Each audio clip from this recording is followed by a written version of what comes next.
मुरादाबाद मंडल आयुक्त आंजनेय कुमार सिंह और मुख्य विकास अधिकारी सुमित यादव वंडर लीडर ने बुधवार को मंडल आयुक्त सभागार में अभिनव मुरादाबाद रीडिंग सिटी प्रोग्राम के योजना चरण का शुभारंभ किया। Moradabad reading smart city program जिला प्रशासन की एक पहल है जो नागरिकों के रूप में माता पिता और भविष्य के नागरिकों के रूप में बच्चों के लिए स्मार्ट सिटी सेवाओं का पूरक है। अभी आज ही मैं न्यूज़पेपर में पढ़ रहा था कि आत्महत्या को रोकने के लिए पाठ्यक्रम जारी होगा। इसका मतलब है कि कनेक्ट छूटा जा रहा है, बहुत तेजी से छूटा जा रहा है, एक दूसरे से इमोशनल कनेक्ट छूटा जा रहा है। और वो छूटा क्यों जा रहा है, इसके लिए हमें फिर से पैक देखने की ज़रूरत है कि एक दूसरे से जो कनेक्ट हम बनाते थे वो किस तरीके से बनाते थे, किस जरिए से बनाते थे। वो जरिया खत्म होता जा रहा है, मुझको लगता है। और सबके हाथ में फ़ोन है, हम फ़ोन तो सबके हाथ से दूर नहीं कर सकते, मुश्किल काम है, लेकिन फ़ोन के ज़रिए उन चीज़ों में लोगों बच्चों को ख़ास तौर से अट्रैक्ट कर सकते हैं जो उनको नेगेटिव चीज़ों से थोड़ी दूरी बनाए। बच्चों को कहानियों में इंटरेस्ट आता है। मेरे भी 2 बच्चे हैं और मेरा रूटीन है, मैं बता भी रहा था उस दिन इनसे कि कोई रात ऐसी नहीं है जो बिना अपने बच्चे को कहानी सुनाए मैं सो जाऊँ या मुझे सोने दे। और उसकी कहानियाँ रेडीमेड कहानियाँ नहीं होती, रेडीमेड कहानियों का दौर उसने 3-4 साल का था तभी खत्म कर दिया। मतलब रामायण महाभारत कोई सा ऐसा पुराण वगैरह सब कुछ बता चुका है।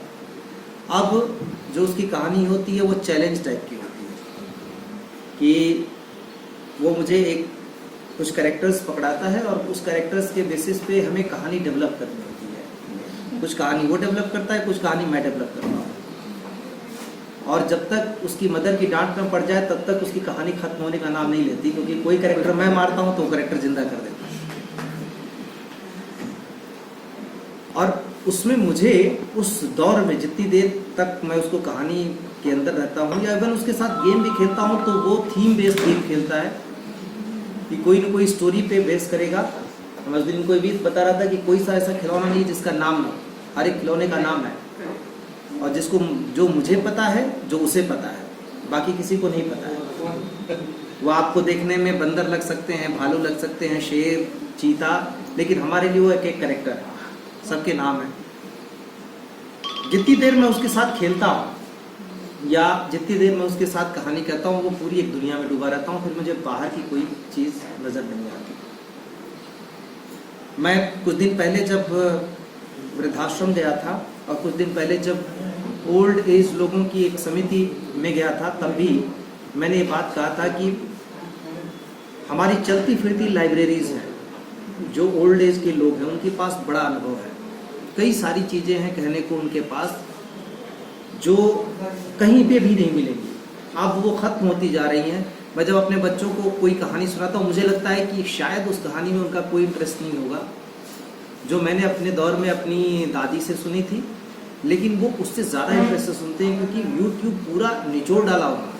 अब यूट्यूब में नया कहने को कुछ नहीं, अब यूट्यूब में नया कहने को थोड़ी जो स्लैंग भाषा है उसका इस्तेमाल है। आप देखेंगे तो बहुत सारे कैरेक्टर स्लैंग का इस्तेमाल करते हैं।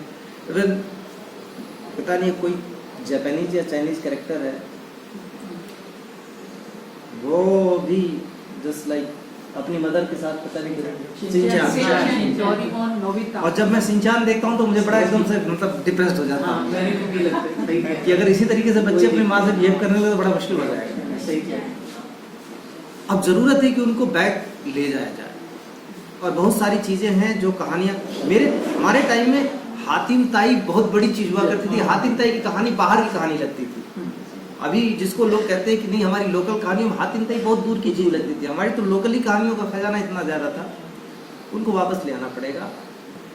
वो जो लोक गाथा की चीज़ें उसको ले आना पड़ेगा क्योंकि हर एक लोक गाथा में कोई न कोई एक सीख होती थी। यहाँ पे कोई सीख कुछ भी नहीं है, जस्ट कि कुछ देर तक बच्चे उससे आनंदित होंगे, कुछ उनको हंसी भी आएगी, फिर वो भी आना बंद हो जाएगा। चीर फाड़ मार धार कुछ समय तक उनको अट्रैक्ट करेगा, उसके बाद उससे भी अट्रैक्शन बंद हो जाएगा। फिर क्या होगा, फिर एक बोरियत होगी, फिर वो अकेलापन का एहसास होगा क्योंकि वो साथ में है नहीं, कोई कहने वाला नहीं, कोई कनेक्ट है नहीं। तब ये चीज़ें काम आएंगी। ये एक ऐसी पहल है जो बड़ों को भी जोड़ेगी, जो छोटों को भी जोड़ेगी, हमारे लिए बड़ी इम्पोर्टेंट है। और इसलिए कि हम मोबाइल लोगों के हाथ से दूर नहीं कर सकते, जबकि बच्चों के हाथ में लोग मोबाइल पकड़ा के खाना खिलाते हैं। ऐसे दौर में हम मोबाइल हाथ से दूर नहीं कर सकते, तो कम से कम ये तो कर सकते हैं कि उसमें फ्रूटफुल चीज़ें हों, कुछ अच्छी चीज़ें हों, जिसमें दोनों का अटेंशन हो, जिसके ज़रिए दोनों जुड़े, जिसके ज़रिए जो जनरेशन है, जो ट्रांजिशन फेज की जनरेशन है, उसके पार जो नई पीढ़ी है, वो जिसने अपने दादी से कहानियाँ नहीं सुनी और आगे सुन भी नहीं पाए, और दादी से दिन भर में मुझको लगता है कि अगर दादी से फ़ोन पे बात होती होगी तो हो सकता है कि 3-4 दिन पे, हफ्ते भर में एक आध बार बात हो गई। दैट्स इट, जो मेरे यहाँ भी होता है जनरली, कि दादी दादा से जब मैं बात करूँगा, अच्छा चलो मैं भी बात कर लेता हूँ। हमारे बच्चे इंटरेस्ट दिखाते हैं, पता नहीं किसके, और बाकी सबके बच्चे कितना इंटरेस्ट दिखाते होंगे, मेरे पास टाइम नहीं है, मैं बात नहीं करूँगा।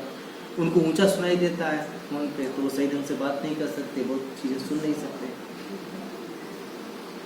अब एक ऐसी चीज़ आ सकती है जहाँ पर हम दोनों को कन्वर्ज कर सकते हैं, लेकिन एक साथ कई सारी चीज़ें चलनी चाहिए। जहाँ हम फ़ोन पे चल रहे हैं, जैसे वर्ड रीडर के माध्यम से हम फ़ोन पे चल रहे हैं, इसी तरीके से मैं लाइब्रेरी सेटअप कर रहा हूँ। मैं कोशिश कर रहा हूँ कि बच्चों के हाथ में किताबें जाएँ। हम वर्ड रीडिंग डे, मतलब वर्ड रीडिंग डे के साथ साथ हम एवरी डे, मतलब एवरी वीक, जैसे हम लोगों का होता था कि हफ्ते में सैटरडे होता था, सैटरडे क्रिएटिव डे होता था, तो बाल सभा होता है, उस तरीके की रीडिंग के लिए हम बच्चों के लिए के दिमाग में डालें।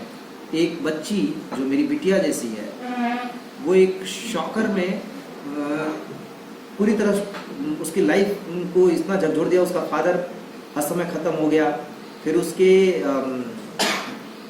जो परिवार वालों ने उसको मारने की इसलिए कोशिश की क्योंकि वो एकमात्र वारिस थी प्रॉपर्टी की, तो इतने सदमे में चली गई कि उसको बहुत दिक्कत हो गई। फिर मुझे पता चला, मैंने उसके बाद से उसको हैंडल करना शुरू किया। तो just like giving fatherly love, उसके बाद मैंने उसको दूसरी चीज़ जो की वो यही की, बेटा तुमको क्या क्या चीज़ें पसंद है, कोई बुक पसंद है, तो उसने कहा कि परियों की कहानी पसंद है, तो मैंने परियों की कहानी भेजी उसको ऑनलाइन। दूर है वो, लेकिन मैं अक्सर उससे बात करता, तो वीडियो कॉल से बात करता हूँ उससे। फिर अब धीरे धीरे तुम्हारी पसंद की क्या चीज़ें हैं, मैं ज़्यादातर किताबें, ज़्यादातर कहानियाँ, वो चीज़ें वो चाहती है कि मैं उसके सामने जितनी देर हूँ उतनी देर भी कोई कहानी सुनाऊँ।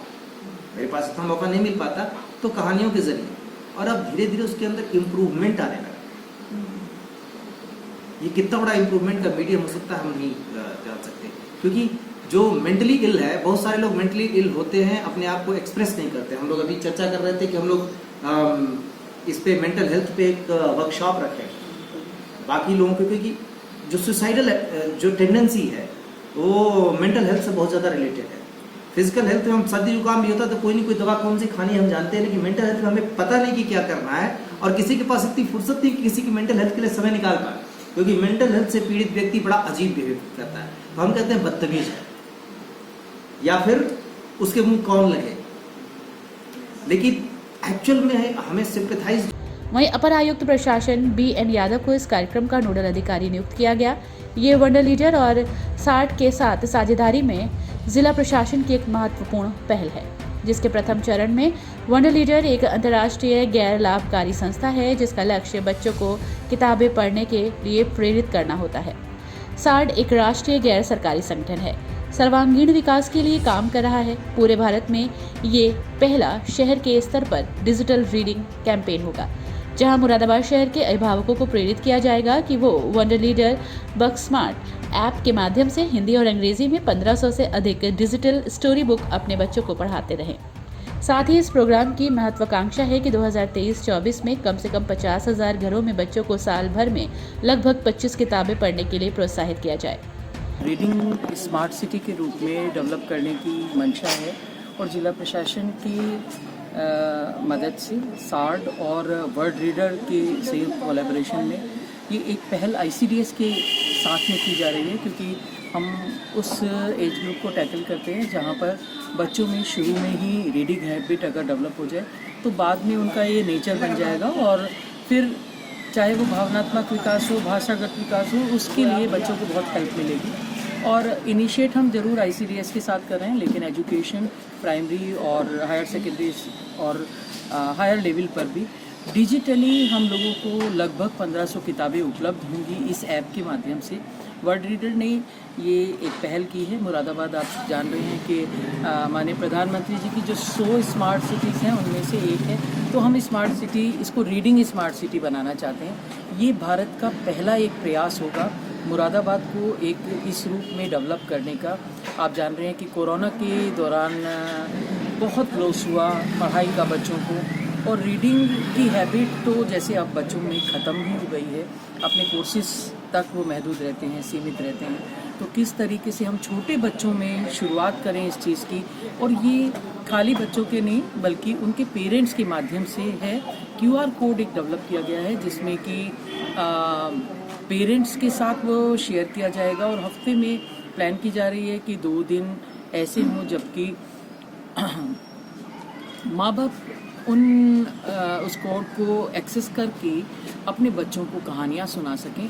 हर एक के पास उतनी धनराशि उपलब्ध भी नहीं होती है कि वो अपने बच्चों को किताबें खरीद के दे सकें, लेकिन क्योंकि फ़ोन है उसके पास, तो फ़ोन के माध्यम से डिजिटल इंडिया को भी प्रमोट करने के लिए ये ऐप लॉन्च किया जा रहा है। और आज आदरणीय कमिश्नर साहब ने, DM साहब के नेतृत्व में हमारे CDO साहब ने इसको लॉन्च किया। और वर्ड रीडर और सार्ड के लिए मैं थैंकफुल हूँ कि उन्होंने ये ऐप हमारे यहाँ लॉन्च करके, ये फ्री ऑफ कॉस्ट है।